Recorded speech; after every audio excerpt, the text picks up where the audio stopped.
Hi guys, Mr. Jaeger here, and welcome to the 4th day in IAE, and probably the shortest episode in our particular series, because today is Alien Day. So for those who've never played Star Citizen, it's not just humans. In the game in the future, we will be seeing aliens. Big, nasty aliens, depending on which particular faction you'll be joining into. And I'll try and do what I can to give a brief summary of them without sounding too anti-alien. Because I'll be honest with you, personally speaking, I'm not a huge fan of the designs of a majority of the vessels in this thing. I think there's only one race of aliens I actually do like in the Star Citizen universe, which is the Tavarin. Which we will go into later on in the video. But as you can see, we will just hop over into the display. So basically, we've only got one room today, so it's going to hopefully be quite a quick episode, and we'll be having a look at all of the Xenos technology and all of that jazz, and then having a look at the potential future of vessels in Star Citizen. So, when I say vessels, alien vessels in Star Citizen. So, without further ado, let's get started. So, here we are in the big room with all of the Xenotech. So each of the ships represents pretty much they're at least we have all of these different Xeno nations, species, vessels in this particular room. Though in terms of lore, the reason why we have certain alien ships is not because we were able to capture them, but because a certain company, mainly in the form of Ispiria, basically took the designs off like records or wherever they got them from, we don't know, and basically recreated them for a more human aspect to them, which is pretty cool. So we're going to have a look at first of all, the Vandal, the bad guy in the Star Citizen universe. Now, in Squadron 42, these are the pricks who we will be engaging at certain points, and have already destroyed a number of human colonies. They have fairly advanced technology, probably slightly more advanced than the human side, but they have a very much more aggressive culture, mostly raiding and pirating. Imagine them... Yeah, they're just douchebags. Full-on douchebags. But yes, so...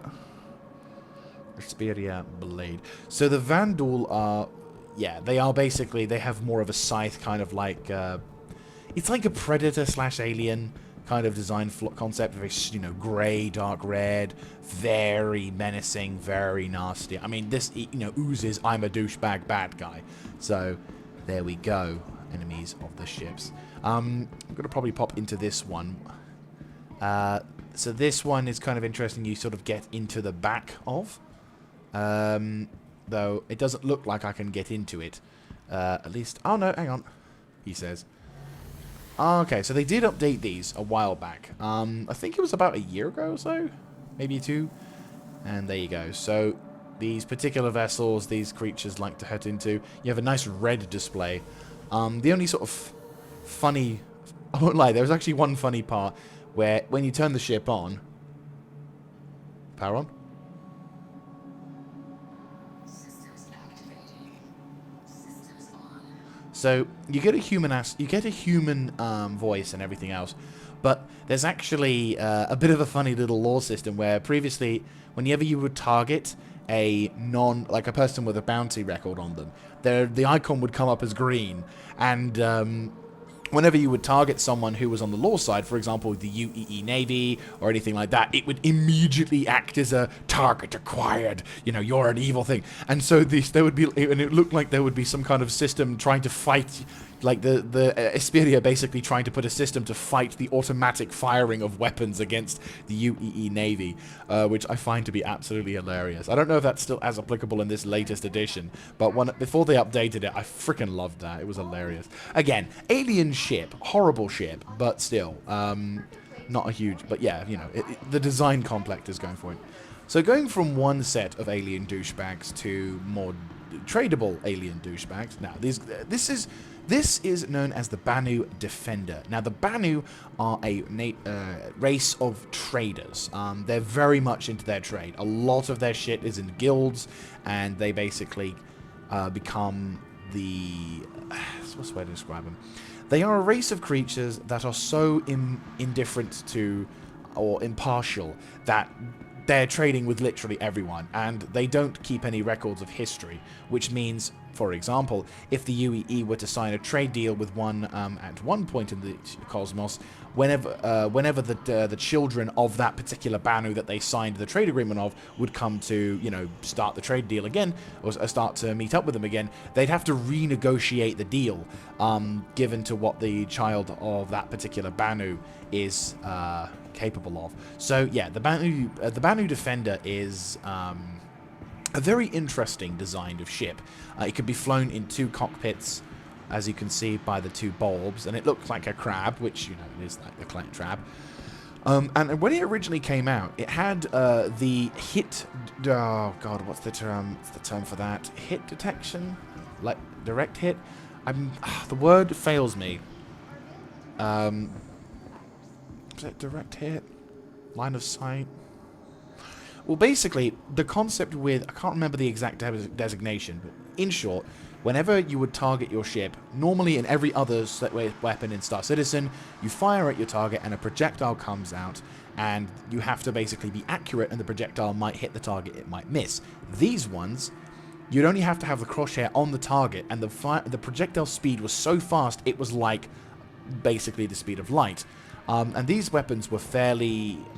They were dangerous, because obviously if you bought a Banu Defender, you could equip these weapons on the Arrow, and the Arrow, and a nimble tiny vessel with those direct hit weapons. Holy shit, that is mental. This edition seems to be quite a Goldilocks style. I've previously known it as the non-Goldilocks edition, but as you go into the vessel, you can see it has a sort of interior skeleton design. The Banu have made this ship to be as human compatible as possible, but even still, you can feel the something not quite right. Even the bed looks a bit nasty. As you could no doubt tell, I'm not exactly a huge fan of the alien designs. I prefer my ships to be built by humans.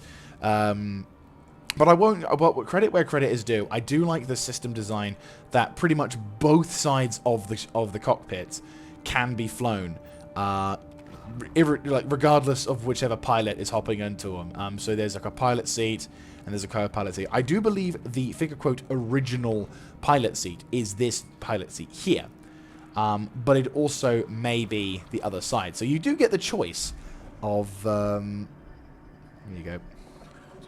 So there you are.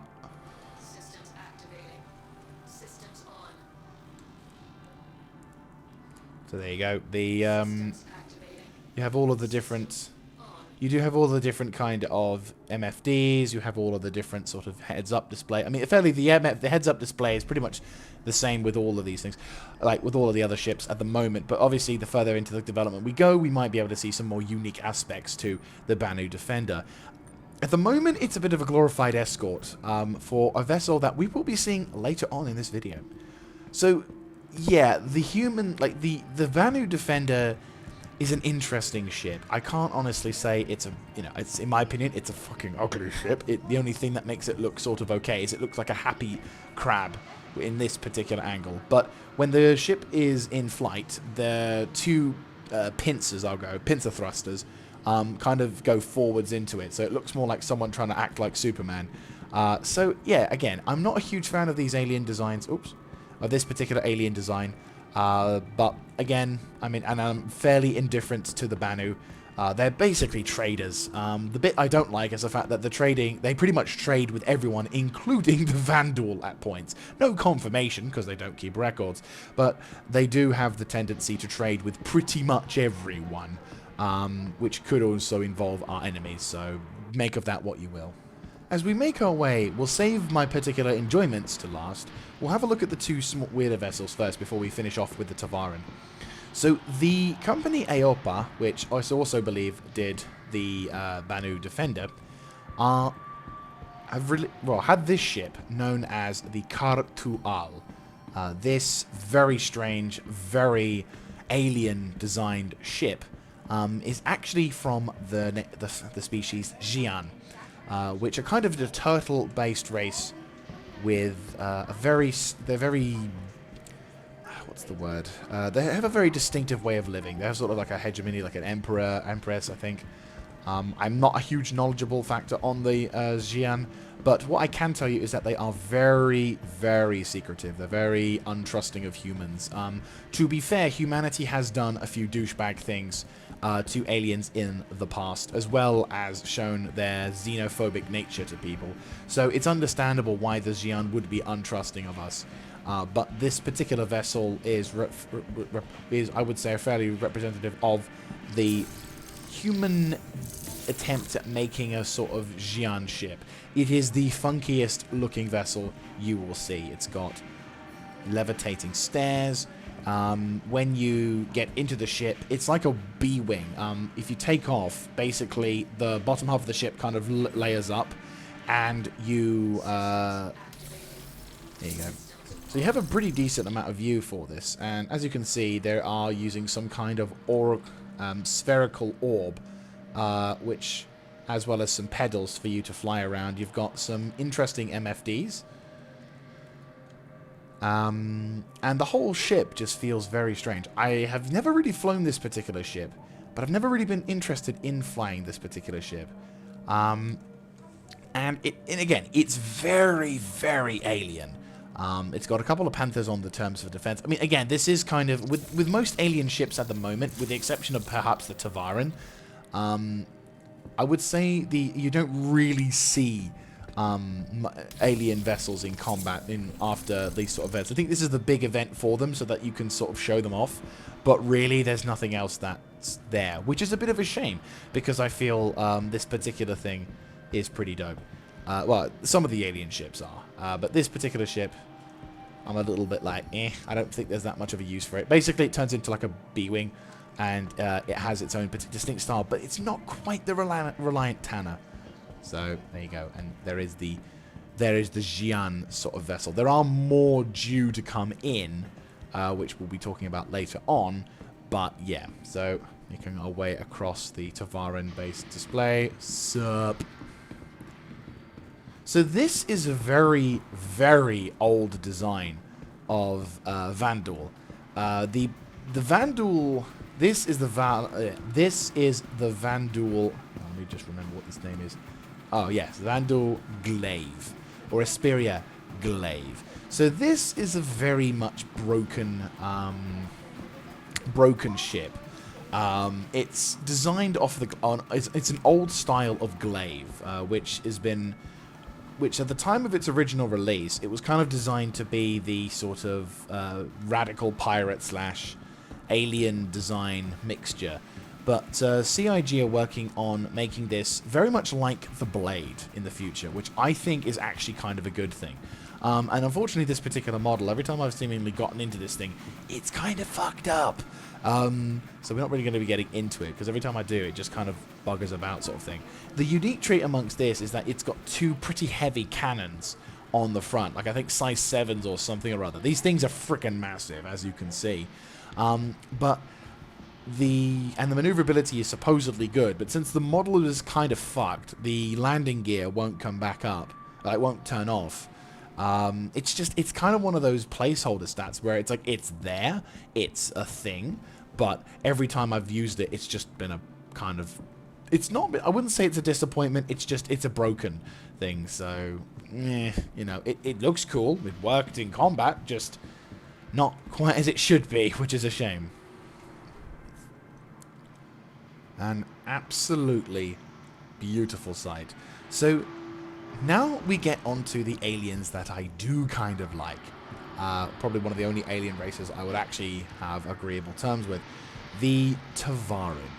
So quick synopsis on the Tavarin. The Tavarin are an avian-like bird species with previously they've been known to be a sort of very much warrior culture with a Bushido-like fighting system, where honor and duty are quite highly regarded in their society. This, of course, came to blows with the UEE at one point, which also kick-started the Mesa regime. Some believe that the first Tavarin war was actually caused by the Mesa regime, but we won't really go into the major political and historical points. But what I will say is that a number of the vessels that the Tavarin used in their wars were absolutely devastating and have made such a dramatic impact on the battlefield that they have been made or remade into vessels by Isperia for people to enjoy and utilize, and I cannot deny they definitely have fulfilled that margin. So this is the Prowler. After a very long and very much necessary introduction, this is I would call it a Spec Ops dropship. The reason why I say Spec Ops is because this particular vessel is designed to do hit-and-run attacks with the ability to pretty much flow lowest to the ground as possible, utilize its powerful size 3 to 4 weapons, and then blam its way out into the front lines, or out of the front lines. There are multiple ways for as we can go into here. We have numerous dropship like appendices, which basically you got people who can strap into the site into these little harnesses over here. Same goes for this interior section. You can open up these little hatchways, which if we open up, there we go. As you can see, these sort of doors open up. Person can jump out and they can immediately deploy. They also, when the power is switched on, you actually get a force field which protects the crew internally whilst they're dropping onto a hot pad, which is quite dangerous. You've also got the back of the ship to get out of as well, but not really a common thing to get out of. Also, once the landing gear does go down, this one's, I don't know if this is because this is the showroom floor or it's just a weird way of how it's gone down, but these particular fins are actually designed to work as cover so that as the crew gets out, they can potentially land, they basically can use them as cover whilst the rest of the squad gets out into combat, giving them the much needed support that they need, much needed support they can utilize. So then you've got extra room, extra spaces. There is, of course, a pilot's entranceway, but obviously that's a little bit of a slow one, and we've got some extra slots. So this is an interesting thing. The pilot and the co-pilot actually have 2 different seats, and like the Banu Defender, the pilot and co-pilot, depending on if it's just one person, can fly this ship with accurate cockpit display internal to here. So as you can see, the co-pilot seat is down here, which gets a lower view of the vessel. But if we get into this really funky looking ladder, like really funky looking, a little bit weird, but bearing in mind it was originally designed for avian-like creatures, so this probably is much more comfortable for them. And then of course you get into the pilot's seat, which has the more dominating view, which we will have a little old crack at. So we'll hop in. So the other thing about this ship, which is kind of cool, but also kind of a disadvantage, is if you were to turn on the power, alert shields down, hopefully we should be able to see the close exterior. There are multiple options, but there's one viewport. Well, there's also the remote turret that you can have access to. But we're going to turn on. Yeah, sadly, you can basically turn, I don't think, cycle lock. Oh, nice. You can, basically, the viewport turns on when the power turns on, so you can see all around the, it acts like a cockpit. But it's an armored cockpit, which means it, takes a bit more damage before it gets knocked down. Of course, the downside is if you if you start taking damage and someone uses an EMP or something along those lines, then you could easily make your pilot blind, making it very dangerous for anyone in that particular grouping. I'd say that's the only real weakness of this particular vessel. It's a great strength, but it's also a great weakness. But no, the Tavarin Prowler is extremely cool looking, awesome, and also practicable for a Spec Ops team. I would say Spec Ops primarily because this thing, it's not it can do quite strong. Obviously, as said, it is quite a strong vessel, and I'm sure a frontline service it probably can do. But I'd say in the context of more operations nowadays, you probably want to see this in a Spec Ops mindset. Rather than, I'm trying to remember how to open the back door. There's a button. I know there's a button around here somewhere. You can tell I don't have this thing, do I? I always find it hilarious. I'm a fucking idiot. There, up there with the giant flashing door. There we go. But yeah, no, the Tavarin have done a fantastic job with this ship. And again, during the Tavarin Wars, it was mental. These things would fly pretty much straight through blockades, blowing ships up, really giving the UEE what for. And it was only thanks to a number of very brave pilots and good tactical counter strategies that we were able to beat and basically beat back the Tavarin and then eventually destroy the Tavarin. Or I suppose the Tavarin destroyed themselves at the end of it, but I'm rambling on for that particular thing. So we're on the lovely planet of Calliope once more, this time to talk about the Talon, because unfortunately when I was trying to record the talking about the Talon, we had the same issue as the Prowler, whereupon we couldn't actually see out of the ship.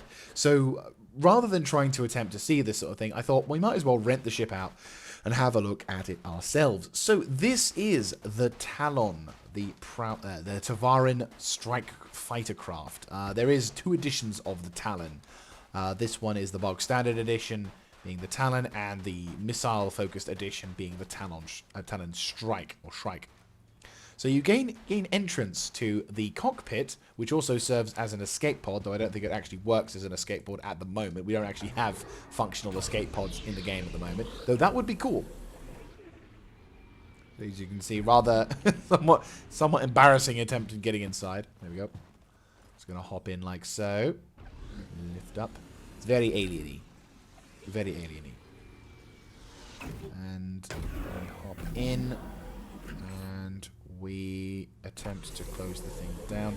So as you can see, we actually have full-on vision inside the vessel. But if I wanted to turn off the viewpoint, which I can, pump, the viewpoints become off and we can't actually see where we're going. So this is the disadvantage that we have if an EMP device shuts down your ship, which is basically this thing turns off, which is a bit of a problem, making you blind. But obviously we want to turn the thing back on, which is a really cool feature. I like this. This is really cool. Is that kind of cool? So the Talon, if you're curious about the difference between this and the Talon Shrike, is that the Talon is equipped with 2 size 3 Gatling, size 3 las cannons, which I think they're gimbaled. Are they gimbaled? They look gimbaled, but no, I think they're fixed. No, actually, no, this might be gimbaled. If they're gimbaled, oh boy, you're in for a good treat. 2 size 4, 2 size 3. They might be gimbaled. Judging from the wiki, it looks like they're gimbaled. If that's the case, then the way that the gimbaling system works in Star Citizen is that, well, the weapon point system works, is that if you have a weapon point, you can either equip a weapon size of that weapon point. So if you have a size 3 weapon point, you can equip a fixed size 3 weapon. But if you attach a gimbal point, you have to go a size down for the weapon to be able to attach to it. So if I have a size 3 gimbal, size 3 weapon point, and I attach a size 3 weapon, I have to have a size 2, gimbal point. You have a size 2 weapon to attach to that gimbal point. Now, I won't go into specifics as to the advantages of gimbaled versus non-gimbaled, but it is another tactical option for you to choose from. But the advantage, of course, is that if a ship comes stock with a gimbaled size 3, that means you can take it off, take the gimbaled weapon off, and replace it with a size 4 weapon, which I think is really cool. So the difference between the Talon and the Talon Shrike is that the Talon has 2 size 3 cannons and about 2 Tempest size 2s. So not that many weapons, but you can have a pretty sizable, weapon size. Pretty sizable daggers, which is pretty cool. But the Talon Shrike, which is the missile boat, is instead, it only has a size 2 gimbal mounted point, judging from the images, but it has a bunch of integral 12 times Arrestor 3 missiles, which you can spam. Sorry, 24. Sorry, my apologies. 24 missiles, which you can spam, which is absolutely ridiculous. So you can either spam your opponents to death with missiles, or you can shoot them out of the sky. I prefer, if I was ever to own one of these things, I would prefer to use daggers because I am more of a gunman. But if you do enjoy that, you can at least, do that sort of cool thing. Another cool thing about this ship is, we'll have a quick display as well, is you can actually, when you take off, you get a pretty fucking cool way to retract your gear. So here's the gear retracting. So, you know, fairly standard stuff. Sort of taking off. And then if you want to go from sort of casual fly mode to I'm about to smoke your ass, you press the K button.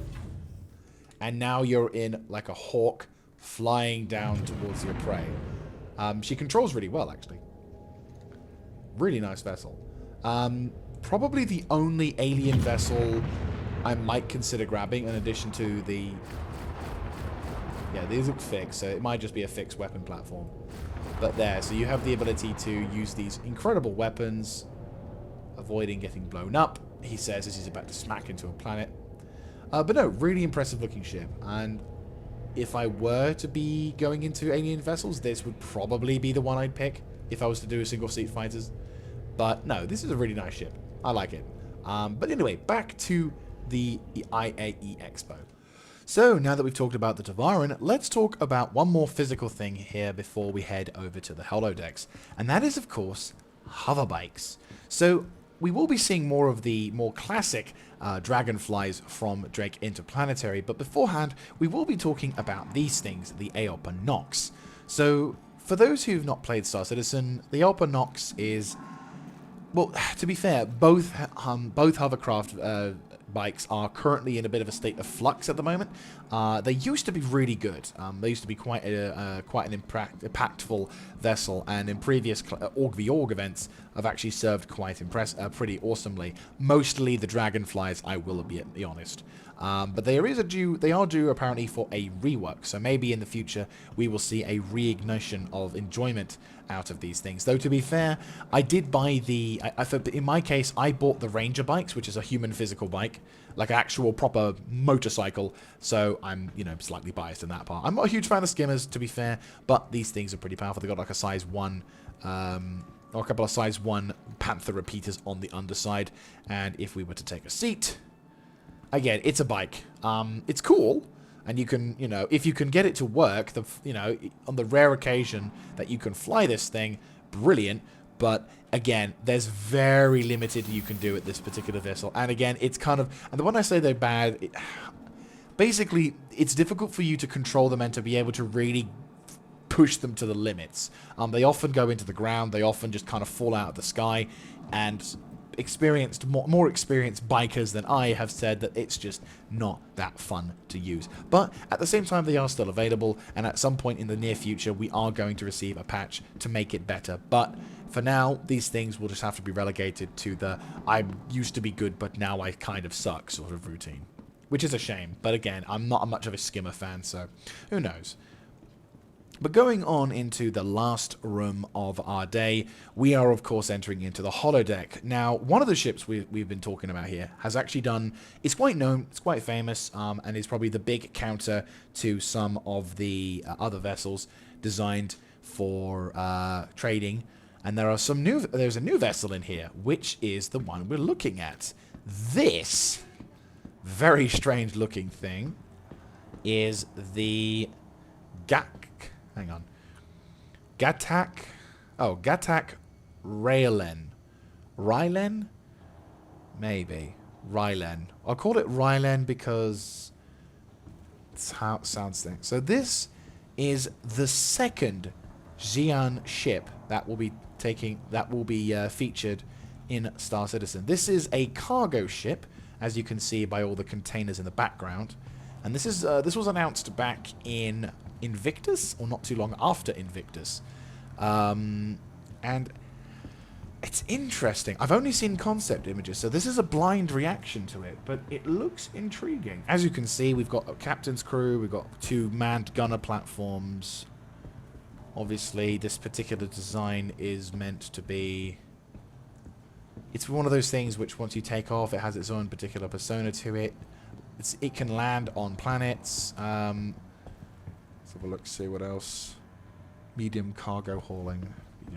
So maybe it's got like over 100 SCUs worth of cargo. Judging from the fact that it's got containers, I'd say maybe 150 to 160 SCUs. I don't know the actual numbers. I haven't really looked it up. I'm just speculating out here, so if there are wrong numbers or whatever, I will possibly link that or put a pinned comment to indicate what the stats are. I might just put a pinned comment in the chat just to sort of say what the stats are of this thing. Would it be better to just do it on the text? I don't know what's better actually. I might try for the first time to do a pinned comment in this video, more as an experiment than anything. But yes, so this is the new Xi'an ship, which will eventually we will eventually see in the verse. It's very, again, I'm not against the design. I don't hate the design, but it is one of those things which is like, I'd like to see it up close. A lot of these concept designs, I'm like, ooh, I'd like to see that up close, or, you know, I don't, what's the word? Because obviously you've seen me get gushing over the X-Wing, but there are some designs that I am extremely excited to see, but there are others that I'm like, I won't say, I don't think I can say I hate them until I actually physically go into them and see what exactly the design is. All I can say right now is that it's intriguing. It's like, I will be very curious to see as to what kind of ground, you know, cargo transporting vessel there is, considering that there is a large market of those already, pretty dominated by certain other companies out there, but still. So that's the new company as well, Gatik, which I think is one of the first few companies that really has struck a deal with the Xi'an as well. And here is, of course, the big boy, the Banu Merchantman, the big boy of trade itself. And as you can see, it's quite a it's quite late into the design of the Banu Merchantman. It's been propped up in size as well. It previously was a small size of vessel, but then they decided, you know what, we're going to increase the size of the ship. And some other sort of unique design facets. That's the lovely part about Star Citizen. Sometimes they just make it bigger. And Big Benny Noodles. Wait, what? Oh my god. Yeah, that's the first. What? Seriously? Oh, that's so cool. I never knew you could have that. That's really cool. That is a shirt from the 2950s. That is definitely a shirt that would be from 2950s. I like that shirt. That's really cool. I wonder if it's warm, though. Because if it's got a screen that's constantly changing, it generates heat. So surely that would make it warm, right? I'm putting way too much thought process into something when there's a giant freaking alien. You can tell I'm not caring. No, no, I do care. The Banu Merchantman is a vessel that I don't think I'll ever own. Not a huge fan of in terms of like, oh my god, this is cool. It's like, this is a new ship. This is a big ship. And when when you know, trading and other commercial aspects come into its own, it will be its own unique course and mindset. Harkening back to the video made by Law of the West, he made a very awesome video years ago, back when this ship was still fairly early in concept, talking about this and the Kraken Privateer, talking about two different mindsets. The first being about the Banu Merchantman, which is more designed to go into a landing zone and set up shop there, versus a Kraken Privateer, which basically could land in a random location, and there it is already set up in its own shop. So it's an interesting mindset. This ship is fairly popular with all of the players, and there are loads of people who've already bought this thing. It's quite eagerly anticipated, though I don't think it's, at this moment, the most anticipated ship in the game. Or the most anticipated thing. I think the more anticipated thing right now is salvage, but I could be wrong. But no, if you guys like this Banu ship, if you like the Banu Merchantman and all of the other Banu ships, do let me know in the comment section down below. Pretty much any of these vessels. If you like the stuff, let me know in the down section below. Also, if you like this shirt, feel free to put it in the comment section down below. Big Benny Noodles. Fucking amazing stuff. You know, gloriously amazing. Honestly. Such a good ship. Oh, wow. Sorry, I just remember the Big Benny Noodles song as well. Big Benny Noodles, open your mouth. Big what goes in your mouth? Big Benny Noodles. Yum, yum, yum, yum. But anyway, that's pretty much it for the Alien Day. Not a huge day. And again, you can. I'm trying not to sound like I don't like aliens. I'm not that fussed about them, and I'm pro-human, so I tend to favor, like, when it comes to vessels in Star Citizen, I tend to prefer those made by humans. But I won't lie, the Tavarin have been absolutely awesome, and I do like them. I don't think I'll ever own one, because maybe with a Prowler, maybe the exception of the Prowler.